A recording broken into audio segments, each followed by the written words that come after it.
Hey boys and girls, today we're going to continue talking about polygons and how we can sort and organize these polygons based on their characteristics or attributes. Today our focus is going to be organizing them in a hierarchy, which is just another way to figure out how to organize these different polygons based on their attributes. So let's do this together. I want you to work through this with me, so make sure you have paper and a pencil. So the first thing we're going to start with is all different types of polygons. Today, the focus that we're going to look at are just quadrilaterals.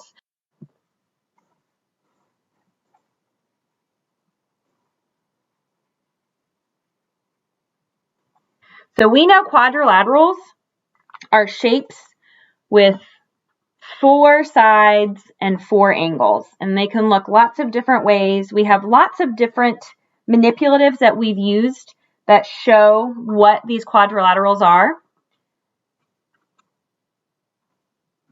So I'm going to pretend that's my rectangle. But all of these different shapes show us, all of these different manipulatives show us what different types of quadrilaterals there are. So I can look at all of these quadrilaterals together, but I want to organize them in a way based on their characteristics. So the first type of quadrilateral we're going to think about is a trapezoid. So this is typically what we think of as a trapezoid.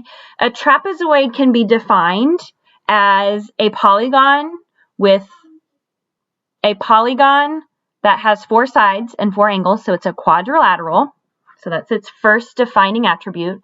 But then we can say it's a quadrilateral with at least one set of parallel sides.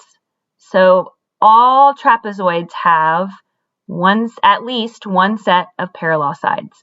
So that's the first defining attribute of some of these quadrilaterals.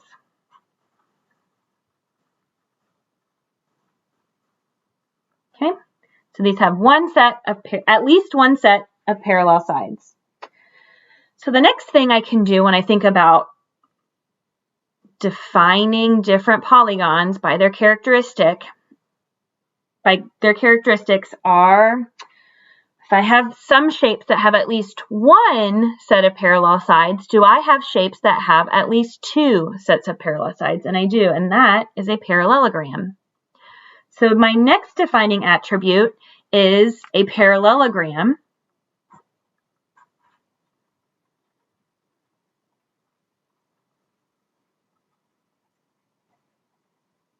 And those are very much like a trapezoid, at least one, but these have 2 sets of parallel sides. So they are a little different. They have not just one set of parallel sides, they have 2, so they go directly under. So do all parallelograms have 2 sets of parallel sides? Yes. Do all parallelograms have at least one set of parallel sides? Yes. Do all parallelograms have 4 sides and 4 angles? Yes. Do all parallelograms have at least 3 edges or 3 sides and 3 vertices? Yes. So I can name a parallelogram, not just a parallelogram, I can also name it a trapezoid, a quadrilateral, and a polygon. All right, let's continue on. We have some special parallelograms that look like that, or like that. These parallelograms have 4 equal sides, and they are called rhombuses. Okay, so rhombuses are special parallelograms that have 4 equal sides. They also have 2 sets of parallel sides, just like a parallelogram. They also have at least one set of parallel sides, like a trapezoid. They also have 4 sides and 4 angles, like a quadrilateral.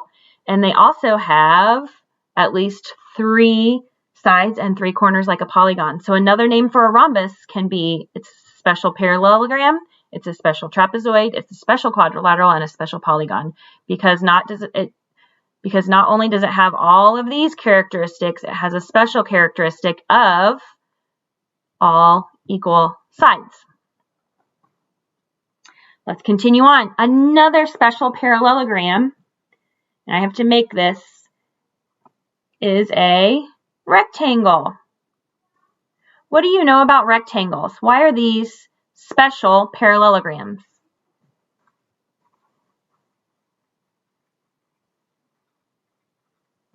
Rectangles are special parallelograms because they have two sets of parallel sides, like a parallelogram, but they have 4 right angles.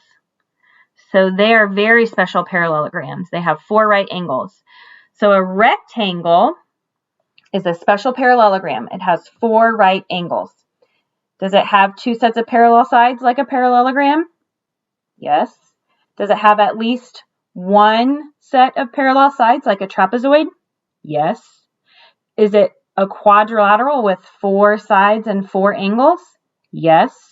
Is it a polygon? Does that mean it's a closed figure with at least 3 sides and 3 corners? Yes. So a rectangle is a very special polygon, quadrilateral, trapezoid, and parallelogram.